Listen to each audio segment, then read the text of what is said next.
지금 이제 목표 가격이 시장의 기대, 그러니까 농민들의 기대에 턱없이 못 미칩니다. 5년에 한 번씩 목표 가격을 산정하게 되어 있는데, 예. 5년 전에 것이 18만 8천 원이었습니다. 근데 이번에 딱 5년 만에 192원, 한 200원 올랐어요. 그걸 국회에다 이제 제출한 겁니다. 그러니까 이제 말이 안 되는 거죠. 지난 20년 동안 통계로 보자면 9급 공무원 기준으로 공무원 월급은 무려 380% 올랐습니다. 그 다음에 소비자 물가는 74% 올랐습니다. 쌀값은 지난 20년 동안에 겨우 26% 올랐습니다. 근데 이번에 5년 만에 192원 올려서 정부안이 국회로 넘어왔거든요. 그래서 이제 여당, 민주당 국회의원들도 이건 말이 안 된다. 그래가지고서 이제 그 민주당과 정부와의 이른바 당정 협의란 걸 했습니다. 그래가지고 19만 6천 원으로 당정 협의에서 이제 안을 조정안을 내놓은 셈입니다. 그러니까 국회에서 출발은 이제 아까 말씀한 18만 8천원에다가 192원을 더한 그 액수로서 출발을 하지만 당정 협의에서 19만 6천 원 내놨기 때문에 실질적인 이제 논의의 출발은 19만 6천 원에서 시작할 수 있게 이제 된 거죠. 이보다 더 올라갈 수도 있습니다. 뭐 당연히 더 올라야 됩니다. 저희가 5년간의 소비자 물가를 반영했더니 24만 5천 원이 나오더라고요. 그래서 저희 당은 24만 5천 원을 지금 이제 주장하고 있습니다. 저도 이제 이게 이제 법 개정이 문제거든요. 그래서 이 법을 저도 24만 5천 원으로 해야 한다는 법안을 내놓고 있습니다. 아, 그렇습니까? 그러면 이제 국회에서 저희 이제 이 상임위에서 전 단계가 소위원회가 있습니다. 이 소위원회에서 이제 논의를 하고 그다음에 상임위원회로 올라오고 상임위에서 다루고 그것이 이제 국회 본회의 가서 이제 통과가 되면 이제 내년도부터 5년 동안을 이제 적용받을 목표 가격이 최종 확정됩니다. 시한은 금년 말입니다. 왜냐하면 내년 1월 1일부터 그게 이제 적용을 해야 되니까. 그렇지만 국회가 12월 9일날 끝나니까 12월 말이 시한이 아니라 12월 9일이 시한이 셈입니다. 시한이 굉장히 촉박한 지금 동의안이 국회에 넘어와 있습니다. 네. 쌀은 마치 뭐 우리가 흔히 말하는 것처럼 뭐 산소라든가 물과 같은 거로 생각하는 것 같아요. 없으면 큰일 나지만 너무 흔해 빠져가지고 그냥 물의 소중함, 뭐 산소의 소중함을 잘 모르고 살잖아요. 쌀은 우선 생산자와 소비자를 생각하면 우리나라 이런 제품이 없습니다. 휴대폰조차도 이러질 않습니다. 생산자가 무려 300만 명이 참여를 합니다. 그런 제품 없잖아요. 공산품은 농산품은. 그렇죠. 그래서 소비자가 이 휴대폰 없는 사람이 얼마나 많습니까?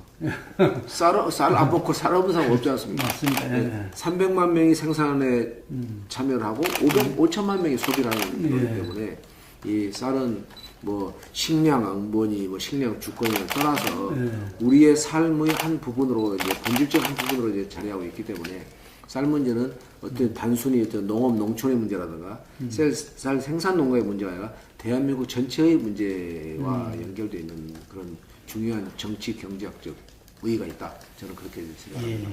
그 김밥 하시는 분들이라든가 또 뭐 햇반도 얘기하셨고 그다음에 그 뭐죠 이런 그 떡볶이 이런데 이제 쌀 가격이 올라가면 상당히 타격을 좀 보실 거 아니에요. 그렇죠. 이런 부분은 국가 예산이 뭐하러 있습니까? 지금 우리 국가 예산을 얼마나 갖다가 막 쏟아붓고 있습니까? 매년 10%의 국가 예산을 천문학적으로 늘리고 있습니다.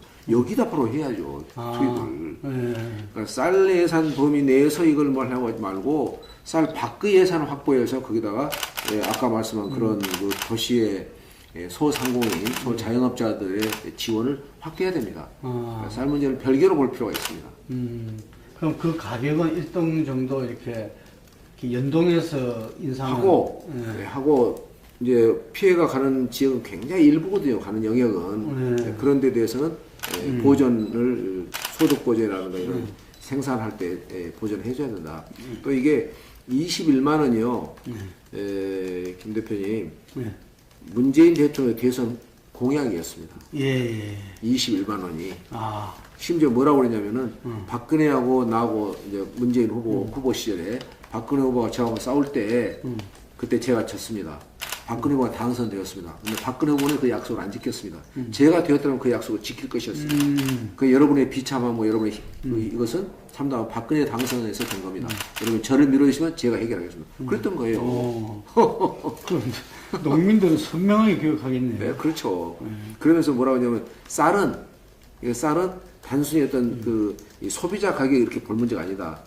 농사를 짓는 농민들은 공직자라고 그랬어요. 공무원이라고 그랬어요. 문 대통령 얘기입니다. 공무원이다.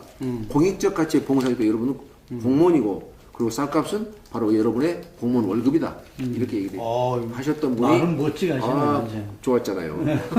그래서 제가 조금 전에도 우리 한국농업경영인회가 여기서 문재인 정부 농정 규탄 벌기대회를 했어요. 조금 전에. 거기 가서 제가 그랬습니다. 후보시 했던 그 문재인과 지금의 문재인은 동일인 같지 않다. 전혀 다른 사람 같다. 그런 얘기를 했습니다. 이제 정부에서 내년도 예산을 발표할 때 임시 발표를 합니다. 가 예산을. 발표할 때는 더 가관이었습니다. 전체가 10%가 다 오르는데 농업 예산만 4.4% 줄이겠다고 발표가 나옵니다. 아, 줄이겠다고? 그 7월달 얘기입니다. 얼마 안 된 얘기예요. 만약 그때 야당 의원들하고 심지어는 이 농해수에 관련된 농해수에 소속된 민주당 의원들도 말이 안 된다고 난리가 난 거예요. 그 농민단체는 두말할 나위도 없는 거죠. 그때 만약에 가만히 있었더라면은 4% 줄였을 적본입니다. 농업 예산을. 그게 워낙 세게 이제 또 하니까 큰일 났구나 하고 올린 게 1.02가 올라간 거예요. 아, 1.02. 1.02. 그러니까 1% 오른 거예요. 근데 전체 예산은 9.7%가 늘었잖아요. 그러니까 농업 예산이 이것을 빼고 나면 10% 더 늘어난 거예요. 농업 분야를 빼면 그럴 거 아니에요. 다른 분야는 10% 이상씩 늘었는데 농업 분야만 1% 소비자 물가 상승률에도 못 미치는 1% 늘리고 만 겁니다. 이제 그리고 하여튼 그러니까 우선 이제 말이 이제 안 되는 거고, 이 소득 양극화 이게 심각한 문제잖아요. 이걸 해결해야 되잖아요. 근데 우리 지금 청와대에서는 양극화라는 것이 노동자와 기업인 간의 뭐 격차, 부자와 빈자의 격차만 생각하는 것 같아요. 도농 간 격차가 심각합니다. 도시에 사시는 분들 월급이 월 평균이 100만 원이면 농촌에 살고 있는 분들은 60만 원이에요. 10대 6입니다. 이 양극화가 심각합니다. 여기를 해소하려는 생각을 전혀 하지 않아요. 아마 제가 볼 때는 그런 이유는 이 기존 농가에 가는 예산은 일자리를 만드는 건 아니잖아요. 그러면 일자리가 모두에 꽂혀 있어요. 그러니까 여기에는 이 양극화에 대해서는 해소할 생각이 거의 없는 거예요. 있다면은 다른 농업 예산은 다른 뭐 예산은 10% 이상 늘렸다면 농업 예산은 얼마 늘려야 되겠습니까? 20% 30% 늘려야 이 양극화 해소될 거 아니에요. 근데 다른 건 10% 이상 늘리면서 농업 예산은 1% 늘릴 거예요. 그러니까 양극화 해소 의지도 없는 거예요. 그러니까 양극화 해소 의지라는 것도 저는 솔직히 그 진정성을 솔직히 조금 저는 의심하지 않을 수가 없습니다. 눈에 보이는 양극화만 그냥 이 정치적인 레토릭으로 정치적 수사로서 양극화 해소하자. 그런 노동자들에게 굉장히 그 환호를 이끌 수 있어요. 그런 것이지 사실 소리 없는 다수가 있는 300만 농어민들의 양극화에 대해서는 눈 감고 있는 거예요. 그러니까 진정한 의미의 양극화 해소를 주장할 만한 저는 철학적인 그 정당성도 없는 거다. 저는 그렇게 생각합니다. 정부가 출범하면서 장관자를 18개를 만들었잖아요. 그 해양수산부 장관 있잖아요. 그 농식품부 장관 있잖아요. 그 장관 부처를 만들었어요. 그러면 당연히 거기에 상응하는 거기와 상관된 청와대 비서관실이 있어야 할 거 아니에요. 그래서 청와대하고 뭐 교신을 해야 할 거 아니에요. 소통을. 근데 이렇게 해놓은 거예요. 해양수산부에서 해양수산비서관실을 두지 않고 해양수산에서 수산비서관 기능은 농업비서관실에서 다루게 하고 해양기능은 산업부의 산업정책비서관실에서 놔둔 거예요. 말이 안 되니까 민주당 내에서도 또 많은 사람들이 이제 제기를 한 거예요. 이런 희극 같은 일이 어떻게 일어날 수 있느냐 하는 얘기를 했는데 그게 시정 교정되는데 얼마 걸렸냐? 1년 6개월이 걸렸습니다. 10월 달에야 비로소 지난 10월 그러니까 딱 1년 6개월 걸린 거 아니에요. 도저히 저는 이게 어떻게 시정됐어요? 그러니까 이제 아까 말한 일원화가 된 거죠 이제. 저 산업정책 산자부에 있는 비서관실에서 그 해양기능을 떼다가 농업비서관실을 농해수 비서관실 이름을 바꾸면서 이제 두 개를 가져온 거예요. 그러니까 이게 국방이라든가 외교라든가 교육이었으면 이럴 수가 없는 거죠. 뭐 그냥 솔직히 말하면 이제 별로 비중이 없는 뭐 그런 데니까 1년 6개월 동안 놔두고 있는 거예요. 청와대 직접 개편은 법을 고치는 게 아니잖아요. 대통령이나 청와대 관계자 한 사람이 바꿔 그러면 바로 일주일 내에 바꿀 수 있는 거예요. 그 일주일이면 손볼 수 있는 것을 무려 1년 6개월이 소요가 된 겁니다. 이것이 저는 현재 문재인 정부의 농업에 관한 관심과 애정의 단적인 어떤 그 증거라고 봅니다. 그런 것 같아요. 제 생각에는 우선 문재인 대통령이 농업에 대해서 잘 모르시는 것 같고, 그 다음에 솔직히 뭐 별 관심도 없는 것 같고, 그 다음에 관심이 또 다른 데로 쏠릴만 큰 일이 또 너무 많아요. 남북 관계, 한미 관계, 또 경제, 이 경제 난마잖아요 지금. 이러다 보니까 그냥 뭐 그 농업에 대한 지금 이렇게 예산으로 보나 정책으로 보나 무심함이 드러나고 있는 것 같습니다. 어제 아침을 우리 그 박지원 전 대표랑 몇 분들 같이 아침을 먹었습니다. 거기서 그렇게 얘기를 하더라고요. 비교를. 지금 그 새 경제부총리, 기재부 장관은 이런 셈이다. 육군 대령을 갖다가 어느 날 갑자기 육군 참모총장한테 육군 참모총장을 임명을 한 거다. 그러니 이게 우선 본인도 감당이 어렵고 육군 대령이 육군 참모총장이 했고 감당이 어렵고 그 다음에 이제 뭐 부하들이 보더라도 이제 이게 뭐 좀 그렇기 때문에 영도 잘 안 쓸 거다 뭐 그런 건데 그걸 제가 어느 국무위원회 그 얘기를 했어요. 물론 뭐 이제 여러 가지 뭐 고충이 왜 없었겠습니까 인사권자로서 그걸 뭐 저는 충분히 뭐 이해를 잘 못하겠습니다만 있었으라고 생각합니다. 그러나 제일 중요한 것은 국민들이 보시기에 민심이 보기에 시장이 보기에 민심이란 말이 다른 말로 하면 경제학적으로 말하면 그게 시장 아니에요. 그러니까 민심에서 어떻게 그걸 호응을 하고 어떻게 반응을 보냐가 중요할 텐데 적어도 그러니까 왜 교체를 했지? 그러니까 김동연보다 이번 새로 바뀐 분이 이름을 차마 검명을 못 하겠는데 김동연보다 뭐가 낫지? 또 장하성보다 뭐가 낫지? 이런 그 의문이랄까 의구심이 없는 것 같지 않습니다. 그러니까 우선은 그 두 분이 기재부 장관과 정책시장, 청와대 정책시장이 심결점부터 분발해서 그런 그 시장의 우려를 불식할 수 있도록 최선을 다해야겠죠.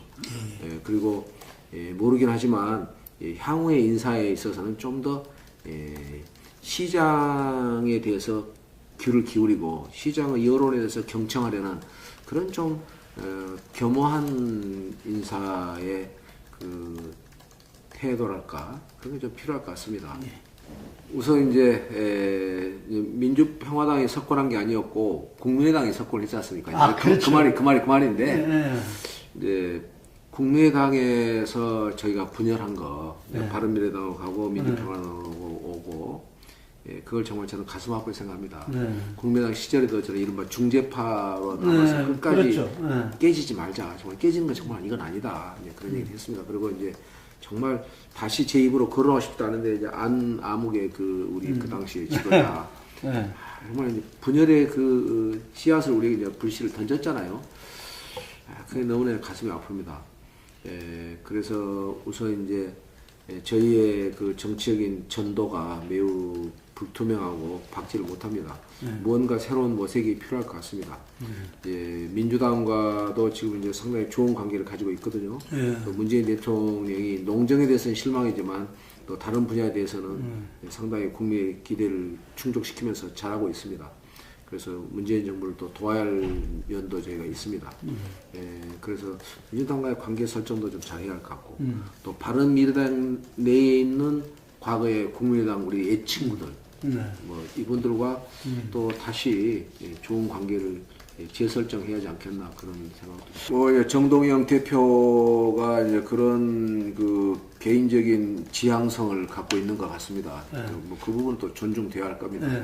그러나 어쨌든 우리 이제 대중정당의 새 대표로 선출됐기 때문에 우리 당원 대중들의 그 중의를 결코 외면하기 어려울 거고 또 외면하지 않을 거로 봅니다. 지금 이제 정 대표는 처음에 이렇게 개인적인 천명은 그렇게 했었지만 이후에 그 걷는 정치적 행보는 굉장히 실용주의 면이 두터워지고 있는 것 같습니다. 당 운영은 별 문제가 없네요. 뭐 전혀 없는 건 아니지만 그래도 뭐 예상 우리 했던 것보다는 많이 크게 나타나지 않습니다. 다른 상임위도 저는 거의 대동소이합니다. 그렇습니다. 대한민국의 이 공공기관들이 저는 방만의 극치라고 봅니다. 왜 그러냐면 첫째 주인이 없잖아요. 오너가 있는 회사에서는 이런 거 일어나면 그대로 단칼에 나뉘잖아요. 오너가 없으니까 뭐 조금 있어도 뭐 다 서로 뭐 수십 년 같이 지내는 선배니까 봐주고 뭐 이렇게 손방망이로 하고 그러다 보니까 이게 다 이제 독버섯처럼 자라가지고 지금 현재 정부기관, 공공기관의 이 도덕적 해이는 거의 위험수위를 넘었습니다. 저는 이제 문재인 정부에 대해서 아쉽게 생각하는 대목이기도 한데 이 공직사회를 손대지 않고 공공기관을 지금 손대지 않고 계속 숫자를 이렇게 이제 마음에 안 들면 잘겠다 해야 이제 긴장할 거 아니에요. 근데 오히려 숫자를 늘리고 있잖아요. 그리고 전혀 손을 대지 않고 예산을 써가면서. 그러니까 대한민국이 저는 이제는 헌법 1조가 무의미하게 퇴색해 버렸습니다. 대한민국은 대한민국은 누구의 나라입니까? 국민의 나라잖아요. 국민을 위한 나라로 우리 알고 있습니다. 전혀 그렇지 않습니다. 이미 대한민국은 변질됐습니다. 대한민국은 공무원들에 의한 공무원들 위한 나라로 변질됐다. 한국은 더 이상 디모크라시 민주제가 아니다. 한국은 이제는 뷰로크라시 관료제 국가가 돼버렸다. 관료를 위한 나라가 돼버렸다. 이거는 정말 심각한 문제라고 저는 생각합니다. 그런 문제죠. 그러니까 일반 국민들의 얘기에 대한 그 소외감과 박탈감과 거부감은 저는 하늘을 찌르고 있다고 봅니다. 이 민심을, 이 시장의 분위기를 문 대통령은 직실해야 됩니다. 지금 손대할 것은 공무원을 손대야 됩니다. 일하게, 우리 공무원을 자르자는 게 아니라 공무원을 하여금 일하게 만들어야 됩니다. 왜 공무원 일을 더 많이 해야 되냐? 월급 많이 받잖아요. 공무원 월급 빵빵하잖아요. 또 연금이 또 확실하죠. 연금 확실하고. 그 다음에 철밥통이라고 그러잖아요. 직업 안정성이 높다 이거예요. 안 쫓겨나는 거예요. 그 다음에 사회적으로. 전부 다 시험 준비. 온 국민들 공무원 되려고 그러잖아요. 그 다음에 사회에서 존대받잖아요. 공무원을 언제 누가 무시합니까? 공무원은 우리가 다 엎드려져, 공무원들이 상징이 돼 있는데. 이 세 가지를 배타적으로 누리고 있는데, 거기다 일까지 없어요. 편하게 지낸다면. 우리 공무원들 일반 국민들 무슨 낙으로 사냐, 이 말이에요. 그러니까 일이라도 하고 고생이라도 해야 할 거 아닙니까? 그래야 이 사회가 공정한 사회가 될 거 아니에요. 정말 이건 불공정한 사회예요, 우리나라. 정의롭지 않습니다. 이거 부정의한 사회입니다. 이걸 방치하고 있는 것은 정말 이건 정의롭지 못한 정치입니다. 대표님, 이게 호남의 문제만이 저는 아니라고 봅니다. 호남의 문제는 어떤 의미에서 풀기 쉬워요. 어떻게 풀면 되냐? 다른 데서 데려오면 돼요. 뭐 귀농 귀촌할 때 돈을 다른 데서는 뭐 안 주는데 우리는 돈을 많이 준다든가. 그다음에 뭐 첫째 아이는 얼마, 둘째 얼마, 셋째 아이 낳을 때 뭐 한 5천만 원 준다. 그러면 다른 데서 낳지 않고 김포에서 낳지 않고 전남 고흥에서 낳을 거 아니에요. 그러면 호남의 인구는 늘어나는 거예요. 근데 그게 문제가 아닙니다. 전국적으로 우리나라가 그렇거든요. 빼와봐야 김포 인구는 줄어들잖아요. 강화 인구는. 그렇잖아요. 이 문제에 대해서 저출산의 문제, 고령화의 문제, 이거 우리 민족과 나라의 운명 앞에 바로 막 500m 전방에 놓여 있는 대형 시한폭탄이라고 생각합니다. 이거에 대해서 이렇게 소극적으로 대처하는 것도 이거 정말 저는 도저히 정말 가슴이 아픕니다. 지금 엄청난 재앙이 좀 닥쳐오고 있는데, 그래서 저는 오래전부터 그런 주장을 참 많이 했었습니다. 그 이명박 정부 때는 이명박 대통령한테 제가 전국의 출산율 1위로 해갖고 제가 강진군수에 대통령 상도 받고 그랬어요. 예. 근데 아까 말씀 강진군에서 이것은 1등은 단대 그 빼온 거라니까요. 아니 출산율이 1등이었다니까. 출산율도 단대 낳을 사람이 일로 와서 낳으면 된 거예요. 그렇게 맞는 겁니까? 그렇지. 그러니까 강진군에서 스스로 좀 난 것도 있지만은 절반 이상은 외지에서 와서 한 거예요. 그러니까 그것은 제살 깎아먹기예요. 그런데 정말 해야 할 일이 정말 많습니다. 우선 여성들이 차별 없이 사회적 활동을 마음껏 할 수 있게 해주고, 그 다음에 육아 문제가 제도적으로 여러 가지 보장이 되고 여러 가지 있지 않습니까? 그리고 예산을 지금 일자리만 이렇게 파격적으로 부르실 때 아닙니다. 저출산 문제를 해결하는데 예산을 쏟아부어야 돼요. 저는 파격적인 여러 가지 것들을 준비할 수 있다고 봅니다. 기상천외한 것들을. 우선 대학 진학 문제 얼마나 힘듭니까? 그다음에 공무원도 되고 싶어 하잖아요. 아까도 말씀드렸고. 이런 것도 인센티브를 줘야 돼요. 셋째 아이들에 대해서는 뭐 예를 들어 우리나라 지역주연대가 어딘지 모르겠는데 그 지역주연대학을 간다고 무슨 이제 특전을 보장한다든가. 셋째 아이는 뭐 시험에 상관없이 우대에 의해서 공무원 취업을 뭐 한다든가. 이렇게 되면은 이런 걸 시작해서 사회적인 여러 가지 제도적인 장치망을 잘 갖추는 노력을 이미 늦었습니다만 지금부터는 빨리 착수해야 된다 그렇게 생각합니다. 저는 99% 어려울 거라고 봅니다. 성공 가능성 1%다. 그 심상정 의원이 지금 그 정개특위 위원장이잖아요. 그 며칠 전에 만나가지고 잘 되냐고 그랬더니 아이 뭐 전망이 뭐 별로 어둡다고 그래요. 걱정이라고 그랬더니 잘 하시라고 그랬더니 신랄 같은 희망이라도 붙들고 해보는 거죠. 신랄 같은 희망입니다. 그게 사실은 국민이 투표한 그것이 그대로 등가적으로 반영되는 의석수가 나와야 나올 수 기본 아니에요? 1인 1표인데. 그런데 지금 굉장히 왜곡돼 있잖아요. 이걸 잡자고 그러는 건데 그거 왜 안 되냐? 그 상식적인 일이. 그게 우리 국회 현실입니다. 왜 이게 우리가 못한다고 저는 비관적으로 전망하느냐? 우리 국회가 또 우리 국회만 아니라 대한민국 전체가 합의의 문화가 너무 취약합니다. 뭔가 합의를 해야 할 거 아니에요. 내가 조금 양보하고 그러면서 이렇게 좀 신경 써서 합의를 했는데 그걸 안 되는 이유가 뭐냐? 자기만이 옳다고 생각하기 때문에. 저는 이게 우리 민족의 DNA에 이게 박혀 있는 것은 혹시 아닐까? 네? 정말 우려가 합니다, 저는. 왜 이렇게 합의를 못 할까? 왜 타협을 못 할까? 왜 양보를 좀 못 할까? 조금씩만 한 발짝 양보할 때 그저 나만이 옳다고 그냥 싸워 상대방을 제압하려고 그러잖아요. 어릴 때부터 승자로만 이렇게 다 요구하는. 네, 그런 것 같아요. 가정교육, 학교교육 때문에. 우리가 하여튼 이제 그게 뭐 오늘날 한국의 이렇게 고도 성장을 지금은 이제 고도 성장도 아니지만 그걸 이끌어온 원동력이었고 민주화를 그 전취하게 만든 그런 이제 그 근간이었을 텐데 지금은 그것이 좀 하여튼 여야가 서로 양보하지 않고 내 입장을 끝까지 관철하는 그러니까 두 개의 입장이 붙으치면 어떻게 되죠? 타협이 안 되는 거죠.